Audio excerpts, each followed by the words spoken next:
وہ آ کے استغفار کرے اللہ کی بارگاہ میں، واستغفر لہم الرسول، اور نبی علیہ السلام بھی اللہ کی بارگاہ میں اس کے لیے جو ہے وہ نظر رحمت فرمائے، تو لوجد اللہ تواب الرحیمہ، اللہ تعالیٰ کو رحم کرنے والا اور بہت توبہ قبول کرنے والا پائیں گے۔ تو یہاں تین باتیں ہوئی ہیں۔ کتنی باتیں ہوئی ہیں؟ تین۔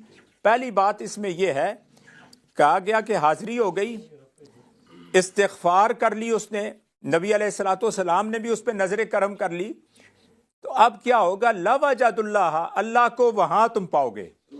اللہ کو کہاں پاؤ گے؟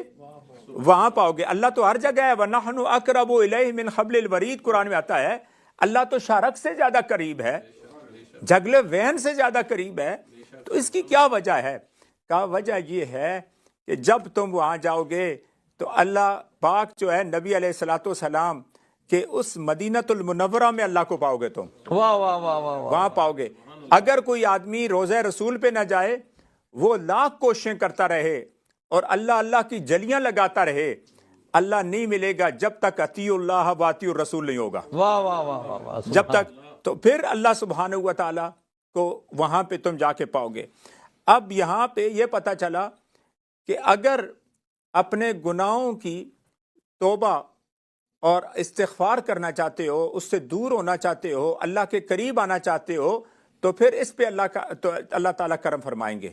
ابن کثیر، تفسیر ابن کثیر میں بھی ہے، حضرت علی کرم اللہ وجہ الکریم فرماتے ہیں حضور علیہ الصلوۃ والسلام کا وصال مبارک ہو گیا، 3 دن ہوئے ابھی، اور ایک اعرابی آیا اور آ کے حضور اقدس صلی اللہ علیہ وآلہ وسلم کی بارگاہ عالیہ میں اس نے کہا کدھر ہیں حضور علیہ السلام؟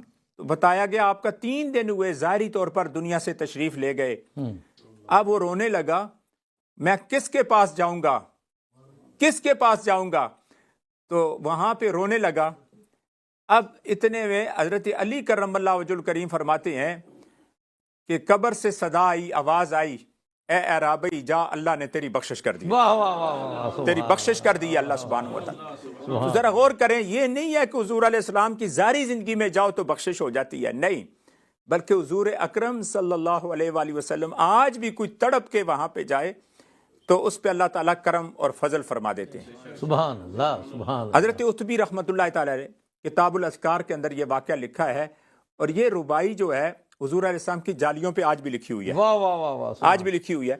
اور وہ ربائی بڑی پیاری ہے جی جی، کہ ایک بندہ آیا، آپ حضرت عتبی کہتے ہیں کہ میں نبی السلام کی جالیوں کے پاس سامنے دیوار کے ساتھ میں ٹیک لگا کے بیٹھ کے درود و سلام پڑھ رہا تھا، حاضری پیش کر رہا تھا، تو وہ بندہ آیا اور رونا شروع کر دیا اس نے، اور اس نے کہا کہ نفس الفداء لقبر انت ساکنہ سبحان اللہ سبحان فی العفاف وفیہ الجود والکرم۔ واہ واہ واہ، سبحان اس نے کہا کہ اے اس قبر کے اندر، قبر اتھر کے اندر آرام فرمانے والے، آپ پہ میری جان قربان ہو، اس میں جود و سخا کا سمندر لیٹا ہوا ہے۔ یہ دعا کی۔ اب کیا ہے جود، کیا ہے اور کرم کیا ہے؟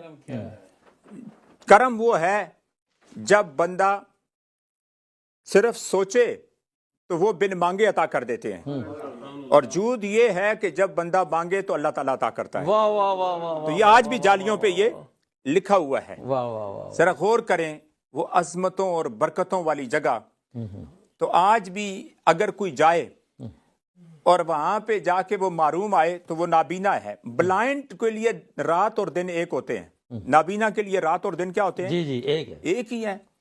لیکن یاد رکھیں، اسی لیے اعلیٰ حضرت عظیم البرکت فرماتے ہیں کہ آنکھ والا تیرے جوبن کا نظارہ دیکھے، دیدہ کور کو کیا نظر کیا دیکھے، اور خلق سے اولیاء، اولیاء سے رسول، اور سب رسولوں سے اعلیٰ ہمارا نبی، سب رسولوں سے اعلیٰ ہمارا نبی، ہمارا نبی۔ ماشاءاللہ، وہ تو عظمتوں اور برکتوں والی سرکار ہے۔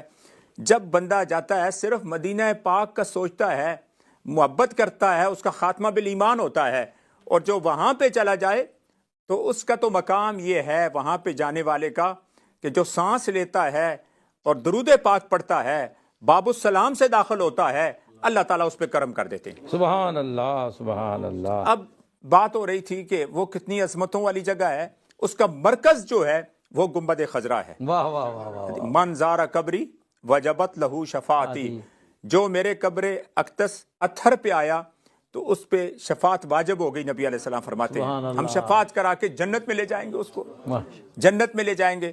اب قبر شریف جو ہے وہ نیچے ہے. کہاں پہ ہے؟ نیچے ہے. مرور زمانہ وقت گزرنے کے ساتھ ساتھ مٹی ڈالتے گئے تو وہ، اور پھر اس میں ایک دیوار ہے، پھر دیوار ہے، پھر تو اس طریقے سے اندر کوئی جائے بھی، دروازہ کھلے بھی تو وہ وہاں تک تو نہیں پہنچ سکتا نا، وہاں تک نہیں پہنچ سکتا.